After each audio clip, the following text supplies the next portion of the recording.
Today we're talking about dust collection. I'm going to show you my setup and what I have plans for the future. Stick with me and we'll talk all about it.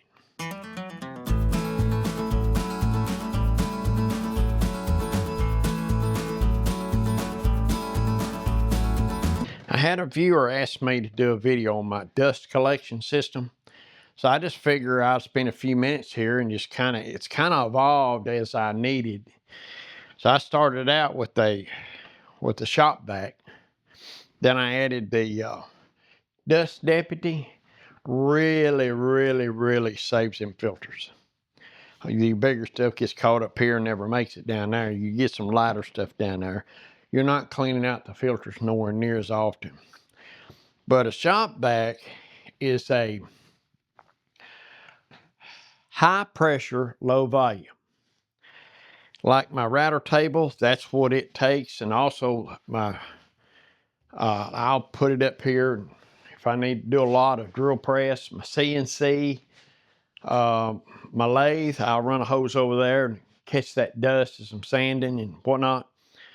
Palm sander, my orbital sander, that's the size it takes, and it'll keep her sucked up there real good. But I made this frame for where I could roll it around and be mobile. 1.5 inch coupling works perfectly right there for the 1.5 inch pipe. And I just made that frame out of some T's and 90s and just some PVC piping. Works great. I was so proud I did that. That opened it up where I could move it around. So you got to the point where I needed it in the small shop, the big shop. So I got me another one, and then that was before I built the little roll around things. That's even added more mobility. That just worked out great.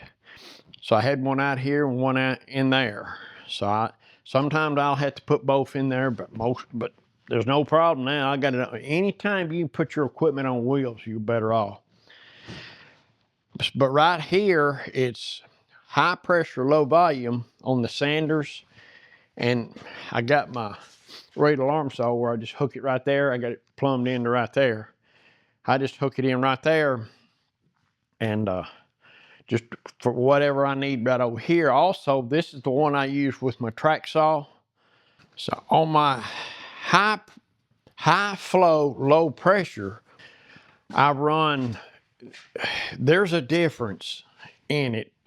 If it comes with a 4-inch dust collection port, chances are it's going to be a low pressure, high flow. So I built a box around my miter saw that turned it into a high flow, low pressure, and bandsaw, it's the same way. Table saw. This one right here is high flow because it's got a built-in blower in it. And the high flow, low pressure, it just matches perfectly. My sanders, I've got it hooked up to my high flow joiner. My dust collecting, the plumbing part, them little things come from, there's the one for the table saw, them come from IZZY Swan. The way I've got this thing, it's 2 4-inch, and the way it's designed for the high flow, you got to have at least 2 4 inches open or it won't do its job. But that right there is where it hooks up on that, and plus I have a magnetic one. That's magnetic right there. That hose got the magnetic.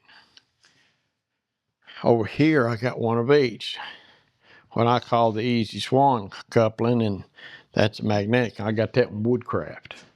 Here's another look at it. They're male and female ends. So I was going to run down this side, leaving off a 6x4Y and a blast gate at where everything can hook up, go up and across above the head and back down.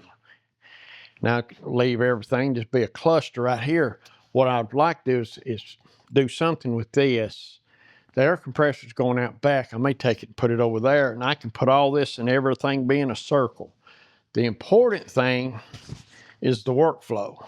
Being able to, this workflow really works good for me. But if I can get, I was going to run power and everything and have a little station right there and put equipment hovered around it.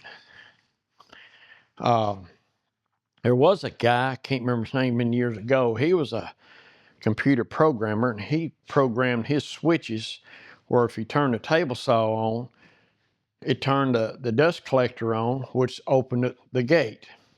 Then he shuts the saw off, the gate, 15 seconds it shuts. 15 seconds after that, that shuts off. That was pretty cool. So I just thought I'd do a quick little video. Had a viewer that was interested in the setup I've got.